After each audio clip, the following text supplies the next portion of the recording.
I'm going to talk to you about apartheid. People have a lot of misconceptions about apartheid.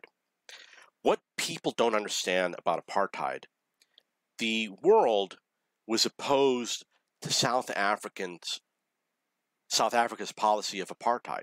The problem is that Africa in general was not opposed to South Africa's policy of apartheid, and South Africans were in general not opposed to apartheid. The reason why is because Africa was a tribal country where people lived amongst their tribes, and the colonial powers came in and chopped up Africa, and they actually had a convention to decide how they were going to chop up Africa. And I think there was some issue about how they wanted to do it as quickly as possible. And when they did that, they divided tribes into two different countries, and they put two enemy tribes into the same country. They created chaos in Africa. Africans were tribal in modern times, in the 1900s, and even today, they know who their tribes are. Africans want to be amongst their tribal people. Apartheid was a policy that determined, I believe there were 10 races. There were the whites, the Asians, maybe the Indians, and then like 7 African tribes. And they decided they were going to have everyone live amongst their own tribes. But it wasn't, I don't think it was a choice of everyone, but they made everybody do it. So everybody then lived amongst their own tribes. They had self-rule, so they could vote whoever they wanted to rule over them, and they received tax distribution from the white-controlled government. They gave tax money to the South Africans that were in each tribe, however they were segregated. One of the problems was I don't think everybody had a passport, and maybe they didn't have citizenship. I'm not sure. But in general, they got a lot of other benefits. They got good benefits. Self-rule, income from a wealthy government. They were amongst their people, which is what many Africans wanted.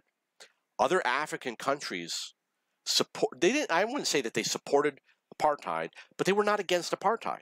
So when the Western nations, and apartheid was, I believe, from the 1920s, 1930s, 1940s, something like that, until around 1990.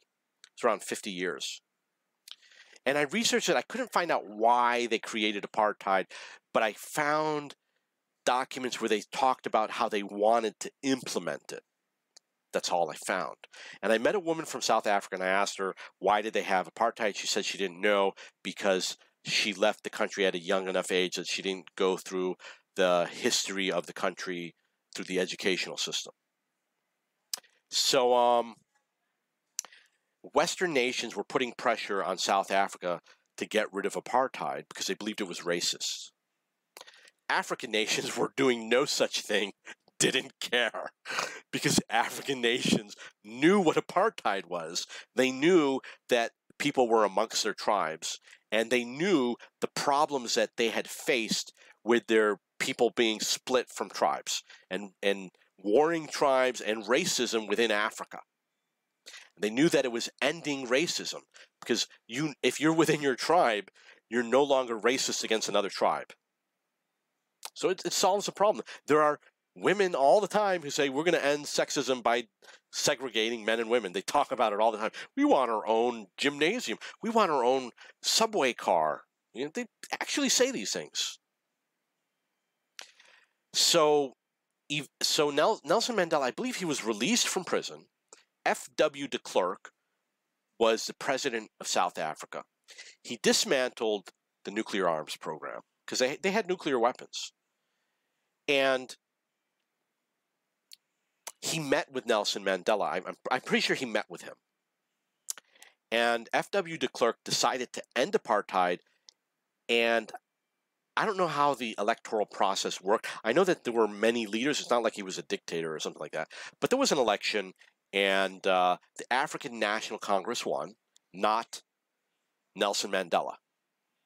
The African National Congress got to appoint him, so he became the de facto leader. He was not popular. He either quit or they got rid of him. South Africa plummeted I don't even know if they've recovered from it now. And they knew that they were in a disaster situation. And I remember there was one story where the guy said he needed electricity and he didn't have it.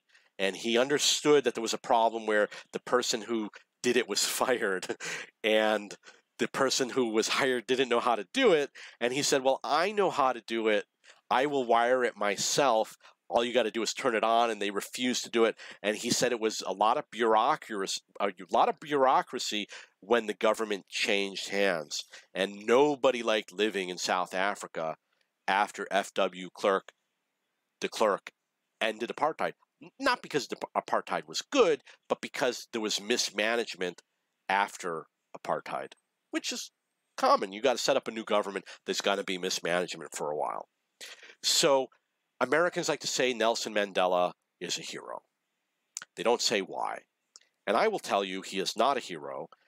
Those beliefs are not shared by Africans. And he did not do anything heroic. He was a terrorist.